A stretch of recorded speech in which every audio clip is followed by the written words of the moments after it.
Yes, everybody, what's going on? My name is Stephen Howson. This is Stretford Paddock. This is the transfer review.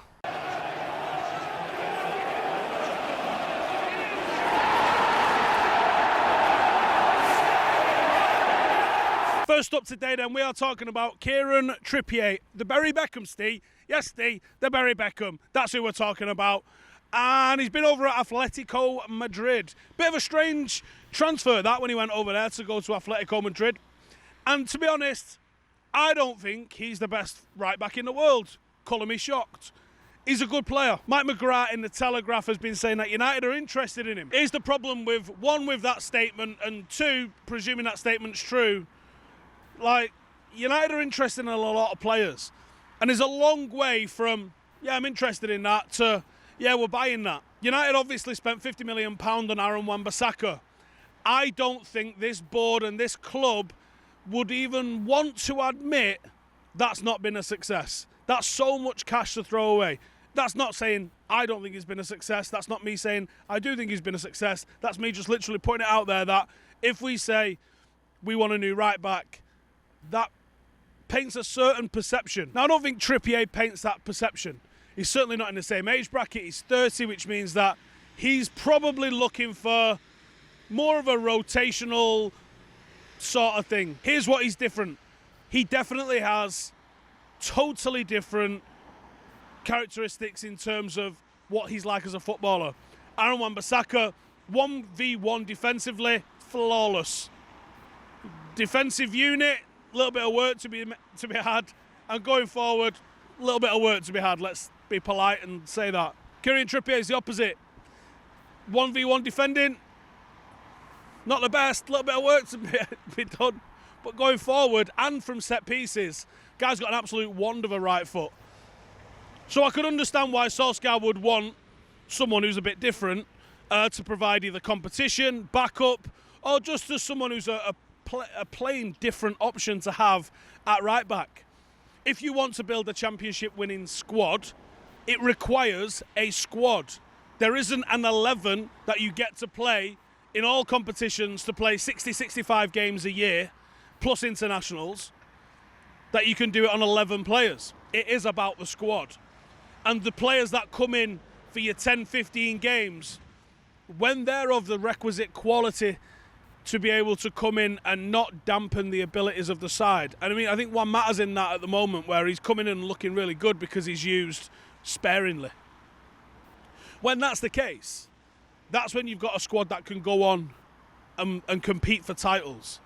There's no one with just an 11 that's won a title. Maybe Leicester aside, but Leicester only had the league to focus on. They weren't in Europe and they got knocked out of the cups nice and early. So you can't do it competing on multiple fronts. So do I think Trippier would be a decent addition? Well, if he went for sensible money, which I would imagine is 10 million or under kind of mark, yeah, I think he would be a decent option. I also wonder, why not just give Ethan Laird a go? Why not give Dalot a go? Dalot is a player that we have question marks over his defensive abilities. There's never been a question mark about what he does with the ball at his feet. Is entirely different to Aaron Wan-Bissaka. We've already paid 20 million for him. He's our player. We don't need to buy him. Why not give a couple of them lads a go before you look at somebody like Trippier? If it's because he's English and he fits a certain quota post-Brexit, which we actually don't know what that's going to look like yet, then maybe that's one thing. I actually think there's something in this. I don't think there's a bid going in at any point just yet.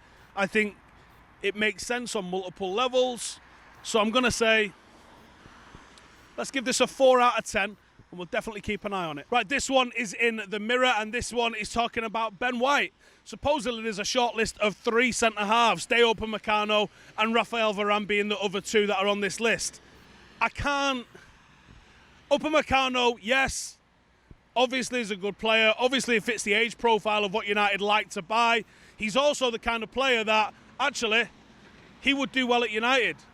And he's not crazy money. He's here for a good price. Varane, unless you're talking about an out-of-contract Varane, I don't see how you're getting Varane for less than 100 million.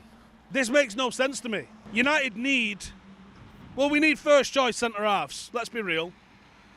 First and foremost, we need first choice centre-halves. We've got far too many hangers-on that are not getting anywhere near the first team. Eric Bailly, Rojo, Phil Jones. There's 3 centre-halves that are probably on an astronomical amount of wages to not play for Manchester United. United need to get rid of them and bring in some actual useful squad members that are going to play football for us. Because those 3, collectively in a season, what are you going to get out of them? You're not even going to get 10 games out of them 3. That's a joke. Between 3 players, you don't get 10 games. For all his faults, for all of the issues that you might perceive with Harry Maguire, the guy didn't miss a game for United last year. That is a trait that you have to try and bring in, because it's just not acceptable to be getting the sort of output that we're getting from Bailly, Rojo and from Phil Jones. It's just not acceptable whatsoever. So back on Ben White, again, Premier League proven. Here's the thing with buying a player that's coming from a smaller team. Now, you can get good players from smaller teams. You can improve United by the teams in a relegation battle. No doubt about it whatsoever. But when you bring a player in from a smaller team, especially a defender, they get a lot of trade. So it's easy to look good when you're always defending. What separates people at the top is, can you have the concentration levels for when you're not involved in a game and then you're suddenly very involved in a game, and that 1 or 2 attacks, because of the nature of the way United go forward in numbers, if you switch off for those, you likely concede a goal and now you're in the shit. That's what you don't know about when a player steps up from a small club to a big club. It's easy to be on it and concentrated when you've got loads and loads and loads to do. Bit of a different story when you're a big team that's got a lot of the ball, maybe you're pushed up against the halfway line, everyone's trying to attack. That's when you can come unstuck. But would I take Ben White at United? Damn right I would. Damn right I would. I think he's probably a lot better defensively than Lindelof. He solves a couple of areas where I think we're weak. I think he's a very, very good player. How much? I can't imagine it's in the 80 million territory. 40, 50? About right, that I reckon. Upamecano. I can't be confident about Upamecano now you hear Bayern Munich are involved, because you're like, oh, so he's going Bayern Munich then, yeah. And Rafael Varane. We're not playing FIFA, lads. It's just not fucking happening, is it? So out of those 3, you'd be like, well, Ben White's the one that we could possibly get. It's almost like a first choice, second choice, third choice, isn't it? Can we get Varane? Absolutely not. He's 100 million, all right. Can we get Upamecano? Well, he's up for it, but at Bayern Munich, you know what I mean? Oh, yeah, he's going Bayern Munich then. All right. What about Ben White? Yeah, you could probably get him. I imagine that's probably exactly how it goes down. So Ben White to United, there's nothing in there saying that a bid's gone in, he'd even want to come to us, although I assume he probably would. But it feels like there might, again, be something in that. I like it. I like the idea of that. I think that's a transfer you can see happening. So I would say, again, let's go 4 out of 10 with that. Swap deal. I'd like to absolutely pour scorn on swap deals because they don't happen. But then you go, oh yeah, we did do one once, didn't we? How did that go? Oh yeah, not well. Sanchez and Mkhitaryan was kind of like a swap deal. Wasn't our best bit of business, was it? Swap deals are strange. Swap deals are very, very strange. Interestingly though, there's something in potentially doing swap deals where they're not full swap deals. You buy the player for the same price off each other, because that is a sneaky way around financial fair play. You can put in that transfer fee over the course of several years. It's a sneaky way, but it's a way. This one, they're talking about Paul Pogba. Paul Pogba, Steve? Yeah, Paul Pogba. Where's he going? Juventus. All right, which player are we getting from Juventus then? Cristiano Ronaldo. Fuck off. No, we're not. As much as I'd like to entertain this fantasy, unless Juventus are completely skint and they're like, we can't afford to pay Ronaldo, and you go, oh, okay, maybe there's something in that. But do you think Paul Pogba's going there for minimum wage? I don't fucking think so.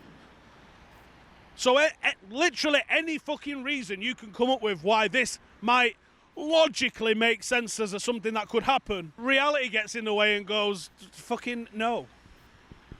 Would I love Solskjaer to bring Cristiano Ronaldo to United? Yeah. Do I think he could still do it? Yeah. Do I think he'd score all the fucking goals? Yeah. Do I think he'd actually be a player that could play every single game for United in the number 9 role? Yeah. Do I think it'll happen? I can see Pogba going to Juventus. I can't see Cristiano Ronaldo being the fee. So 0 out of 10 for those particular set of circumstances. And do you know also why it's 0 out of 10? Because Miguel fucking Delaney is the one that pulled it out of his arse. Fucking stop it. Stop it. Stop it. I don't know if I've ever seen anything that he's written and gone, oh, that was really good. Especially when it comes to United. That was the ins and outs, kinda. This is now actually the outs. And the first one we're talking about is Jesse Lingardinho. Talking about a loan move in January. Insert your own, it's just a kid joke. How fucking shit are they, by the way? A couple of places that he could go. Aston Villa is one, Real Sociedad is the other. Yeah, Northern Spain and Birmingham. Can't fucking split them really, can you? I actually think Jesse needs to go. I know he wanted to stay in the summer. I believe Raiola was brought in to ensure if there was any sort of move, it was to get the best move possible to the best place possible. I think he probably should have gone to Italy with the rest of United's cast-offs. And I don't mean that in a nasty way. I mean that in terms of, I don't think Ollie's having him. I don't think his form warrants Ollie having him as well. And I think a fresh change, I'd get away from the Premier League.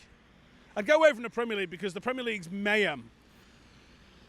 And I think he could go and actually do bits in another league. We've seen how even like Ashley Young and Chris Smalling have gone to Italy and actually look like good players. Smalling's better than both of them. I mean, Lingard's better than both of them. So I think he should go to Italy. And I think he'd have a decent little time out there. And you're only a professional athlete for 10, 12 years. Going and experiencing another culture while, getting paid handsomely to do so. Why wouldn't you do that? Aston Villa, loan, probable relegation battle after the great start that they had. I don't think that's a good time to be had either. And all you're going to do is get compared to Jack Grealish, and let me tell you, that ain't going to fucking end well for you. Real Sociedad. If that's true, I'd be looking at that if I was Jesse. I haven't heard anything, but it is the sort of thing I could see happening, so I would say, let's give this a 5 out of 10. Jesse away on loan somewhere. And that is it.